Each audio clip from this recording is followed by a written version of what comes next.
Good morning, students. We are discussing on pavement design and highway construction.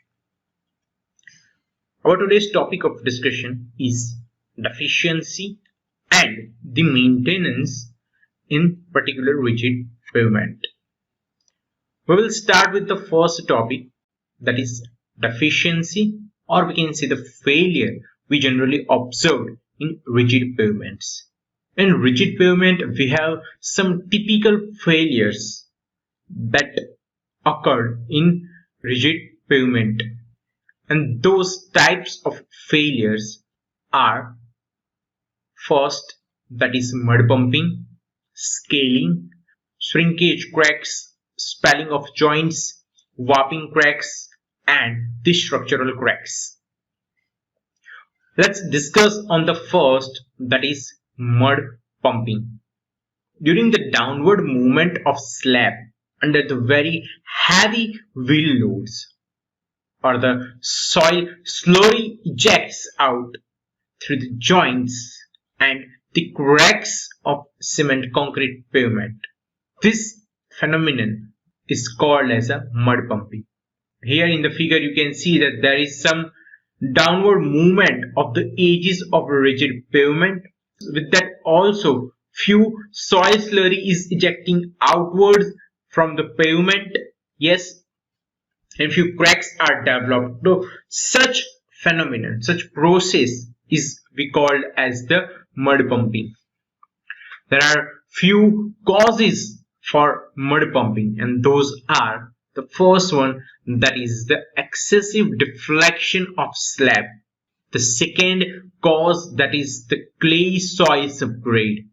If the subgrade is made of clay soil, that will cause such kind of problems in the pavement.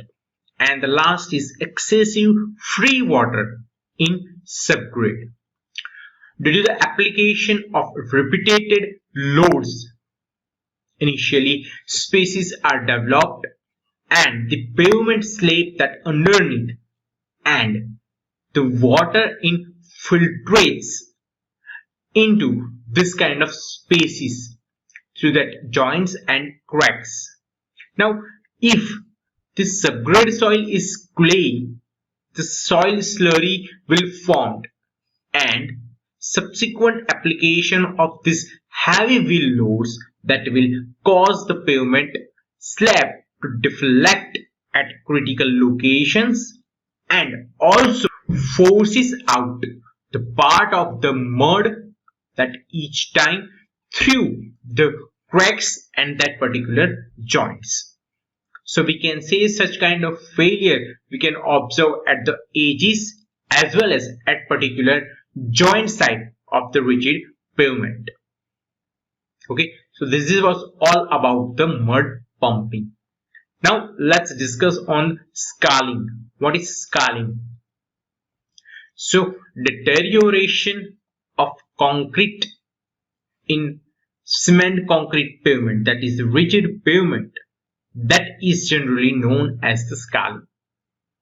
The scaling of rigid pavement simply that means the peeling off or the flaking off of the top layer or the skin of that particular concrete surface.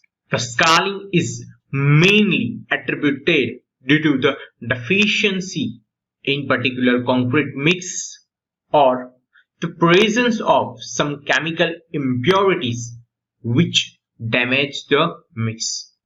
Sometimes it happens to enhance the property of that concrete mix. We add some chemicals, we add some admixtures. Okay, so sometimes that chemical impurities will damage your particular concrete mix, and those can sometimes cause such scaling.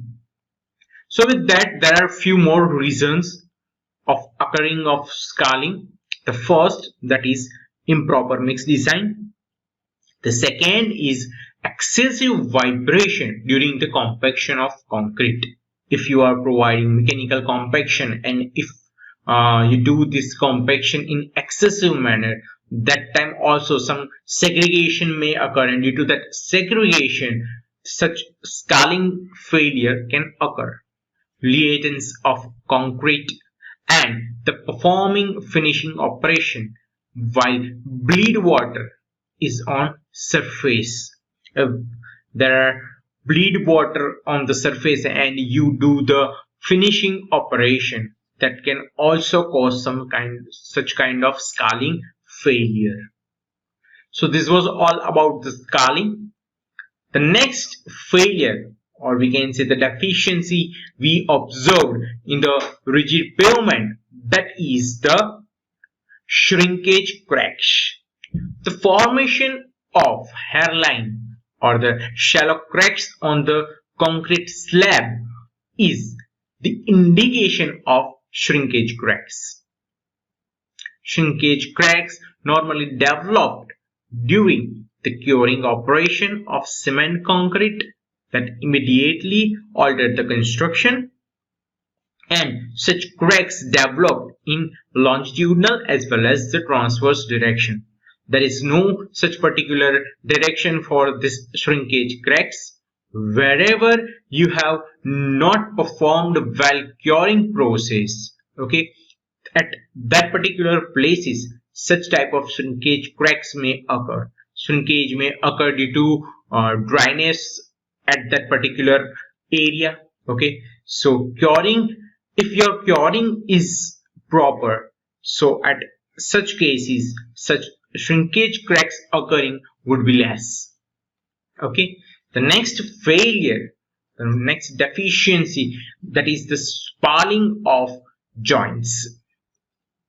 So spalling means sometimes when preformed filler materials are placed during the casting of pavement slab and the placement is somehow dislocated and filler is thus placed at an angle, this can form an overhang of a concrete layer on the top side, and the joint later on shows the excessive cracking, and this particular process is generally known as the spalling of the joints, where your joints get overhanged for such kind of deficiencies where you are placing the material. Okay, so that's why when we have discussed for the construction of rigid pavement, that process, that step, that placing the concrete and the transporting concrete, these two steps are more crucial, because if your placing is not proper at such stages, such kind of cracks may occur, because the joint is the crucial part for any construction, any road construction with the concrete. Okay, so whenever you are providing rigid pavements, joints would be properly located, and at such stages, at such places, the placing of concreting should be done properly. Okay, the next deficiency, that is the warping cracks and the structural cracks. If the joints are not well designed to accommodate the warping of slab at the edges of the pavement, this will result in developing of excessive stress due to the warping, and in such cases the slab develops cracking at the edges or at the intersection points of the pavement. So at such stages, at such places, warping cracks can be occurred. As here in the figure, it's shown that these are the warping cracks that occurred at the intersection of the different slabs. Okay, if there is a single slab, such cracks can occur at the edges of the pavement. Here, these are the two-lane pavement. So here at intersection, that there may possibility of occurring these warping cracks. The next was the structural cracks. The cause of the structural cracks are inadequate slab thickness and the type of vehicles. Because if you have designed the pavement for low weight or medium weight traffic at such stage, if there is a heavy vehicle movement are there at such place, in such situation the structural cracks can occur, or else there is inadequate slab thickness that can also cause the structural cracks. So this was all about the general failure or general deficiency we have observed in the rigid pavements. Now, next, let's talk on the maintenance of cement concrete roads. How we can maintain these roads. A well-designed and properly constructed cement concrete pavement needs hardly any maintenance. Okay. However, we have to take care on few steps, on few deficiency of the cement concrete to get maintained regularly, and those things are the cracks repair, mudjacking, patch repairs, maintenance of joints, and the loss of texture. So these all things need the proper maintenance for rigid pavements. So let's discuss on this maintenance processes, how we can maintain the crack repairs, how we can maintain the cement concrete by crack repairs. So the first one is crack repair. The cracks can be shrinkage cracks, it can be structural cracks, or it can be contraction cracks. Usually the hair cracks are not dangerous since they do not admit the water to the subgrade. The medium and wide cracks are harmful since they can cause the progressive destruction of the subgrade. So as maintenance initially, the dirt, the sand and the other loose material at the cracks are first thoroughly cleaned using a sharp tool. Still, brush and pressure blower is also available for the cleaning of that particular cracks. After that, the kerosene oil is applied on the cleaned cracks to facilitate the proper bonding on the sealing material. The cracks are then filled by suitable grade bituminous sealing compound heated to the liquid consistency, as here shown in the figure, that the bituminous material should be filled in that particular cracks, and that should be in the liquid form, so that we have to heat that bituminous material. The sealer is placed up to the 3 mm above the level of the slab along the cracks, and a particular layer of sand is sprayed over it to protect the sealer temporarily. After that, we have to remove that sand from the road so that that particular cracks can be sealed. The next is mudjacking. Once the pavements start pumping, the remedy for correcting it lies in providing the effective drainage. If the subsidence is localized, then the same thing is repaired by patching the portion of that particular slab with the bituminous mixes. While advanced countries adopt the procedure of mudjacking, the process that consists of drilling the number of holes about 4 cm to 5 cm diameter and 1.5 to 3 meter apart in the cement concrete slab. As here you can see in the portion of before, these are the holes in the rigid pavements. Yes, and those holes may have 4 cm to 5 cm dia. Okay, also those holes are apart from each other from 1.5 to 3 meter distance. Okay, now grouting in such slab is done under the pressure through this particular hole.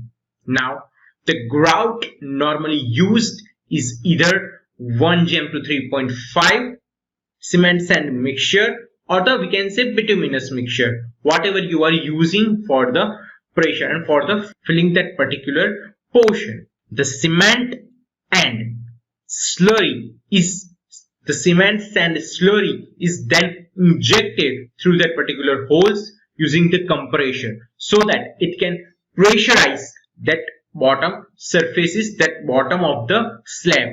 Now the slab are thus raised from below by the pressure of grout up to the desired level.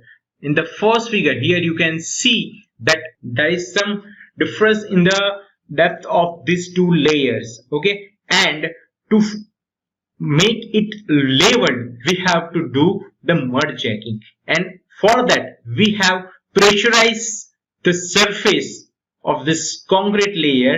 We have provided this hole and we have inject some cement sand slurry with the pressure so that this particular thing can happen, that these slabs get raised up and it match the height of the adjacent layer. Okay, so this is what the mud jacking techniques. The next, that is the patch repairs. The variety of defects such as scarring, spalling, depression, irregularities, and failures that can occur locally in the any slab. In such cases, it is necessary to patch up the defective portions immediately to arrest further deterioration. So, bituminous premix material, though widely used for this purpose, those are not very satisfactory. The best material for these are concrete and the epoxies. Such patches are of regular geometrical shapes without acute angled. Such patches are of regular geometrical shapes without acute angled corners. The sides are first trimmed and made vertical, and fresh concrete is laid and then after the damped so it can match the adjoining layer thickness. Okay, so this is how we can do the patching process for repairing the rigid pavement. After that, the next technique is maintenance of joint, how we can provide the maintenance to the rigid pavements joint.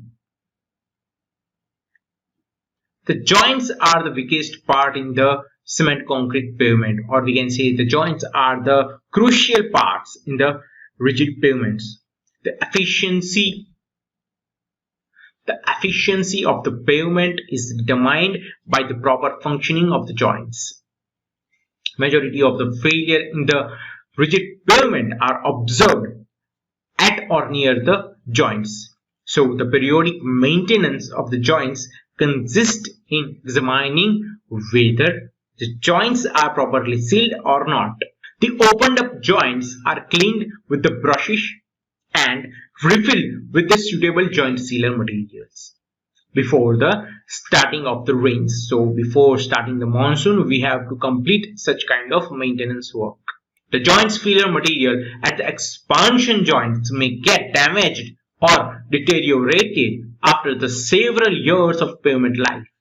The repair consists of removal of the sealer and deteriorated filler materials from the expansion joints, and then cleaning up the replacement with new filler board and new sealing the top of the joints with a suitable sealer material.